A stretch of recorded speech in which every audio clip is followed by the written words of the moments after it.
What is up, Bat Family, and welcome to Batman Theory, where we take a deep dive into comic books, movies, cartoons, and everything in between that has to do with The Dark Knight. So guys, in today's episode, I want to talk to you guys about the history of Bane, Batman's, in my opinion, one of Batman's greatest villains. Please subscribe if you like our channel. We're giving you guys daily dose of Batman. We are brand new to the YouTube space, and like I said, we plan on giving you guys daily content. So please like and subscribe if you do like it. Once we get to 1,000 subscribers, we are giving away a backlit Batman sign, customizable to the window. Let's get to it. So I want to go out and say, I want to go out on a limb and say, guys, there is, in my opinion, there are two different Banes out there. And the more popular one now is definitely Bane from The Dark Knight Rises, played by Tom Hardy. Now, this Bane in particular has a completely 100% different backstory than the Bane that most of us have come to know and love. And today I'm going to be covering the old school Bane introduced in the early 90s, 1993 exactly, to be exact. And it's a shame because when you type in Bane on Google, the first thing that comes up for Bane under, Batman lore is Bane from The Dark Knight Rises. And while I think Tom Hardy's performance was really good, Shakespearean at times, he's not the Bane that I grew up watching. And that's the one part, and I know Christopher Nolan really wanted to bring a realism to the Dark Knight trilogy, and I really love it for that because it's something different. I still would love to see Bane in the DCEU. With Zack Snyder showing, I wanted to see Bane in a dark adaptation for the Batman. So I want to see one who is roided out on Venom and hell bent on taking down Batman. Anyway, guys, I want to give you guys a history of it. It's very interesting. Bane is one of my favorite characters, and let's get to it. So first and foremost, guys, Bane is a creation by DC writers Chuck Dixon and Doug Mahnke. And Graham Nolan's the one who drew him and first started drawing up renderings of him. So him and Denny O'Neil, who has drawn a few Batman comic book villains, really came up with the concepts of Bane.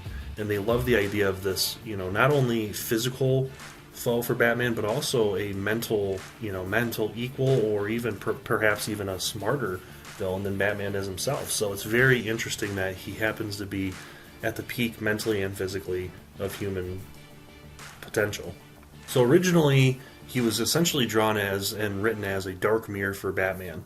And what happened was, rather than growing up like Bruce Wayne where he was rich and given everything he ever wants and goes through something traumatic, Bane just grows up in the most savage place you can possibly think of. He grows up on this hellish island, on this prison where he was born to, on Santa Prisca. And one of the things that makes Bane so special is from a very early age he has to live in the prison by himself after his mother is killed. So first introduced in the Nightfall Story Arc, which I have the entire collection too. Highly recommend if you have not read it. Bat fans, guys, it's one of the best out there in my opinion. It's very long. I have the 3 large volumes and they're enormous, but it's so entertaining to read. So anyway, Bane actually grows up and becomes pretty much one of the heads of, if not the head of the entire prison system there as one of the members. He ends up spending every day doing thousands of push-ups, thousands of sit-ups, training his body, and not only that, he's training his mind. He reads hundreds and hundreds of books as he's in prison. So Bane and 3 of his buddies, Trog, Zombie, and Bird, all named after 60s bands, by the way, fun fact, break out and they make their way to Gotham. And they start their own little, essentially, gang, and they start by wanting to take out drug lords. And that's one of the things I like about Bane is he's not just a bad guy who hates Batman for no reason and he is bad for the sake of being bad. Bane doesn't see himself as a villain.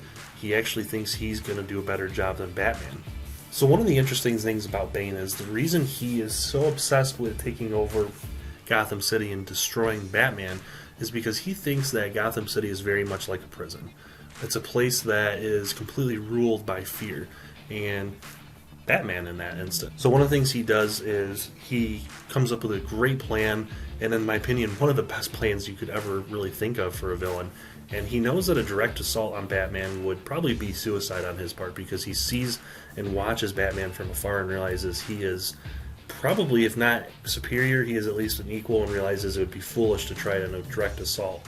Instead, he just blows Arkham Asylum up and frees all of Batman's biggest adversaries. We're talking pretty much the entire Rogues Gallery here, guys.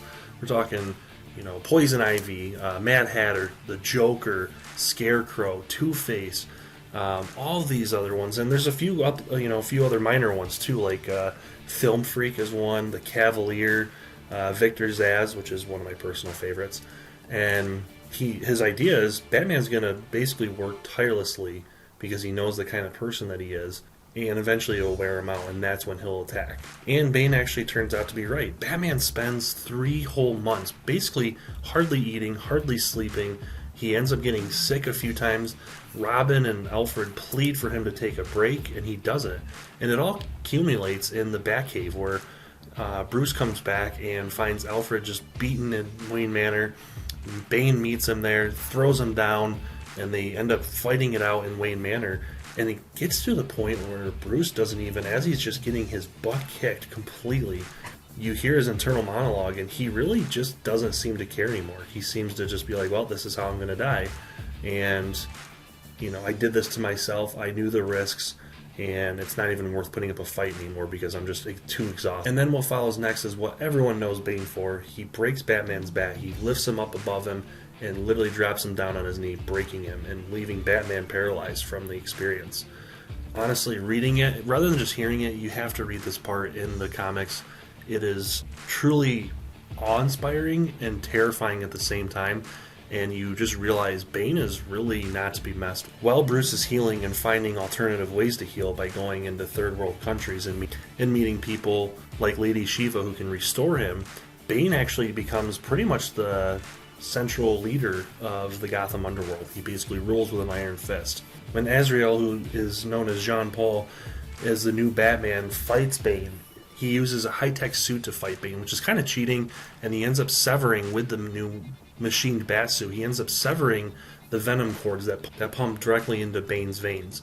And what that does is essentially makes Bane go through withdrawal immediately. He's not nearly as strong, and then gets his butt completely kicked by the new Batman. Meanwhile, Bruce heals up. He ends up coming back and fights Azrael in the caves of the Batcave, ends up defeating him and becoming the new Batman once again. So from there on out, following the events of Nightfall, Bane kind of appears in and out of different comics, but that one instance, and I think that's what makes Bane so special, is that one large story arc cemented Bane as a top 5 Batman villain for me and a lot of fans. I think a lot of people, he is not in nearly as many issues as people like the Joker, Penguin, Two-Face, Poison Ivy, but honestly, he is just as iconic, if not more iconic, for a lot of people because of what he did. Because he didn't just break the bat physically, he wore him down mentally, and he broke not only his body, but he broke his spirit too. And honestly, it's just hard to read. It's hard to, honestly, for a Batman fan like me, it's kind of hard to think about too.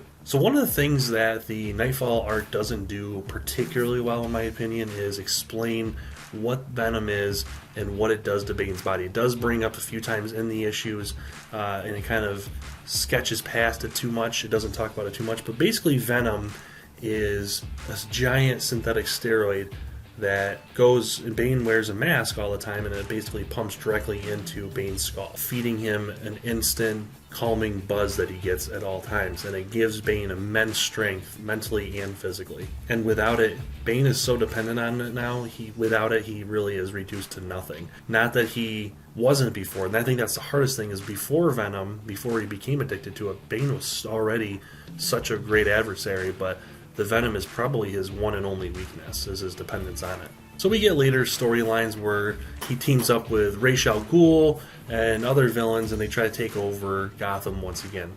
And we'll get into those later on, guys. But for now, I want to leave you with that, and I hope you really enjoyed the history of Bane.